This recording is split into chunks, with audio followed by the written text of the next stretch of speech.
So that's why आता सध्या मी मध्ये मध्ये मराठी पण बोलू, उर्दू पण बोलू आणि है पण जो एडवोकेट रायपुरे साहब ने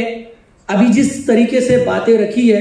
एक एक बात हमें ये नोट करने वाली थी और मैं ये शेर जरूर बोलना चलूं। तो साथियों, हमारे देश का सवाद आज़म हमने जो तहरीक चलाई है पूरे देश के अंदर चल रही है अभी, ये भी उसी सिलसिले का हिस्सा है। तो इसके नतीजे में हमारे प्लेटफॉर्म पर हमने जितने राउंड टेबल मीटिंग्स की है, बंबई में भी की है, बैंगलोर में भी की है, छत्तीसगढ़ में भी की है, आपके वो झारखंड में भी की है और तकरीबन हर जगह हो रही है। उसमें सब यानी एक तरफ तो हम मुसलमानों के दरमियान जा रहे हैं, लेकिन उसके साथ साथ जो सिविल सोसाइटी है, जो दलित है, जो ओबीसी हैं, जो ट्राइबल्स हैं, यानी इसमें एक कानून ये भी है इसमें अमेंडमेंट कि अगर कोई ट्राइबल मुसलमान है, कोई कबायली मुसलमान है, कोई आदिवासी, सीधा बात है कि अगर यहाँ की सरकार सचमुच मुसलमानों के हित की बात करती होती, सोचती, अगर उनकी सोच होती, और मैं जब कह रहा हूं कि अगर इससे कराओ, क्योंकि जो लोग इस देश में 20-80 इस तरह की बात करते हैं कि आज नहीं कल नहीं परसों अदालत से नहीं, तो हम ये जो अवामी हम एहतजाज कर रहे हैं, इस अवामी एहतजाज के जरिए से हम सरकार को मजबूर करेंगे। ये सरकार नहीं होगी, अगली सरकार से भी काम करवाएंगे कि इस बिल के अंदर में चाहे वो वक्फ बोर्ड हो या चैरिटी कमिश्नर, उसकी बहुत सारी बारीकियों को वहां जानकर और आप गवर्नमेंट के एक ऐसे ओहदे पे थे बहुत आगे जाएंगी। मैं इसी तरीके से जो एक हमारे रुकन इस प्रोग्राम में साहब से गुजारिश करूंगा कि वो भी हमारे साथ मन साझा करे, गुजारिश करूंगा कि वो मन साझा करे। अली जनाब यूनुस पटेल ऐसे वक्ता को आप लोगों के सामने तारुफ का मोहताज नहीं, वो वक्ता ऑन कर लेते हैं, वो वक्ता वोट तो यहाँ पर एक ये प्रोग्राम लेके आए, पर जब कोई प्रोग्राम को कामयाब बनाना रहता है तो उसके लिए कई लोग लगते हैं, तो उन लोगों के फिरदौस मिर्जा साहब एडवोकेट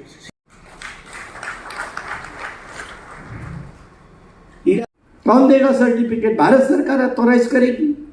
कलेक्टर अथॉराइज करेगा कि तुम। दो विषयों पर आज का विषय मर्यादित है और दो वोट तो यहाँ पर एक ये प्रोग्राम लेके आए, पर जब कोई प्रोग्राम को कामयाब बनाना रहता है तो उसके लिए कई लोग लगते हैं, तो उन लोगों के तो ये जो हमने फैसला किया कि हम कानूनी लड़ाई लड़ेंगे। अल्हम्दुलिल्लाह कई पिटीशन सुप्रीम कोर्ट में फाइल हो गए, all India Muslim personal court का लीड पिटीशन है इसके अंदर, और अब इंटरिम जजमेंट एक हफ्ते में 2 हफ्ते में आने वाला है। हमें उम्मीद है कि जैसा उसने पहले भी 3 चीजों पर पाबंदी लगाई थी, अब हमको हमें यकीन है कि कुछ और चीजों पर, इससे कि हमारा जो आर्गुमेंट था वो ये था कि ये जितने अमेंडमेंट लाए हैं ये सब असंवैधानिक, ये कॉन्स्टिट्यूशन का वायलेशन है और कोई भी सरकार को कॉन्स्टिट्यूशन के वायलेशन की इजाजत नहीं है, फंडामेंटल वायलेशन। तो हमें यकीन है कि ये इंशाल्लाह सुप्रीम कोर्ट जो है उस मजीद कुछ चीजों के अंदर वो उस पर पाबंदी लगाए। अब आइंदा ये भी फैसला है इसमें, तो ट्राइबल भी हमारे साथ में आए, दलित भी हमारे साथ में आए। सुरेश मानी यहाँ बैठे थे, हमने 4 स्टेट के अंदर दलितों, आदिवासियों, ओबीसी और मुसलमानों के मिले जुले प्रोग्राम किए, वर्कशॉप किए, ये समझने के लिए कि हमारे इश्यूज क्या हैं और हमारे बुद्धिस्ट भाइयों के इश्यूज क्या हैं, हमारे ओबीसी के लोगों के इश्यूज क्या हैं, हमारी दलित बरादरी के इश्यूज क्या हैं। अब वक्त इस बात का तकाजा कर रहा है, याद समझिए, अकेले लड़ाई लड़ेंगे तो हम मारे जाएंगे। वक्त इस बात का तकाजा कर रहा है, जितने परेशान हाल लोग हैं, जितने वंचित समाज के लोग हैं, अपील करेंगे कि बड़ी तादाद में ईमेल भेजें। और आपको सुनकर हैरत होगी और खुशी भी होगी कि 5 करोड़ ईमेल मुसलमानों ने भेजी है। हिंदुस्तान की तारीख में ये पहला वाकया है कि किसी मरकजी कानून पर इतने बड़े पैमाने पर सजेशन समाज की तरफ से आए। 2000, 20,000, 25,000 इससे ज्यादा नहीं आते थे। 5 करोड़ लोगों ने ईमेल भेजी। ने पीएचडी की है, साथ ही साथ आप एचओडी है,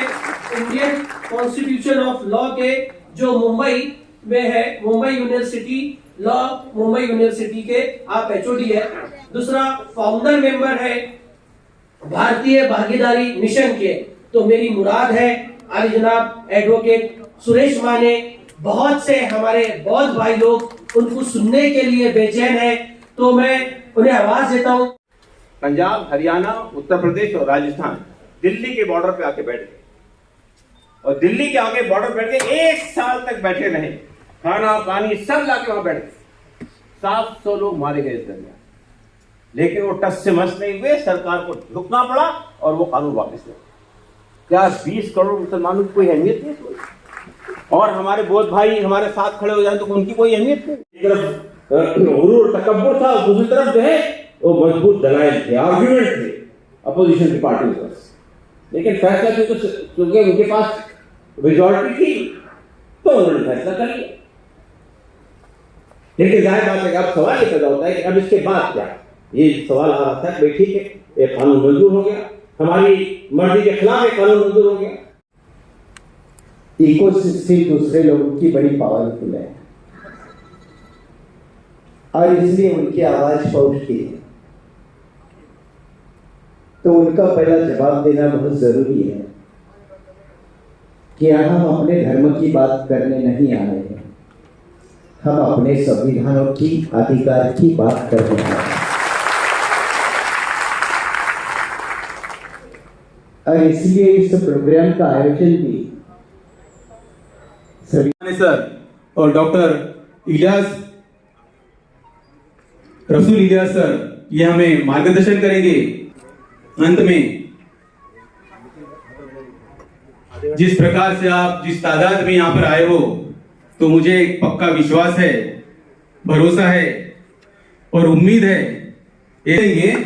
उम्मीद है वो जीतेगा, स्वतंत्रता जीतेगा, संविधान जीतेगा। इतना ही बोलते हुए मैं अपने प्रास्ताविक भाषण वेलकम भाषण समाप्त करता हूँ। सो दॅट्स वाय आता सध्या मी मध्ये मध्ये मराठी पण बोलू, उर्दू पण बोलू आणि है पण जो एडवोकेट रायपुरे साहब ने अभी जिस तरीके से बातें रखी है, एक एक बात हमें ये नोट करने वाली थी और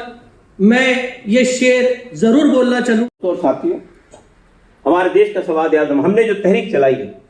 पूरे देश के अंदर चल रही है अभी, ये भी उसी सिलसिले का हिस्सा है। तो इसके नतीजे में हमारे प्लेटफॉर्म पर हमने जितने राउंड टेबल मीटिंग्स की है, बंबई में भी की है, बैंगलोर में भी की है, छत्तीसगढ़ में भी की है, आपके वो झारखंड में भी की है और तकरीबन हर जगह हो रही है। उसमें सब यानी एक तरफ तो हम मुसलमानों के दरमियान जा रहे हैं, लेकिन उसके साथ साथ जो सिविल सोसाइटी है, जो दलित है, जो ओबीसी है, जो ट्राइबल्स हैं, यानी इसमें एक कानून ये भी है इसमें अमेंडमेंट कि अगर कोई ट्राइबल मुसलमान है, कोई कबायली मुसलमान है, कोई आदिवासी का जेनरल बात, सीधा बात है कि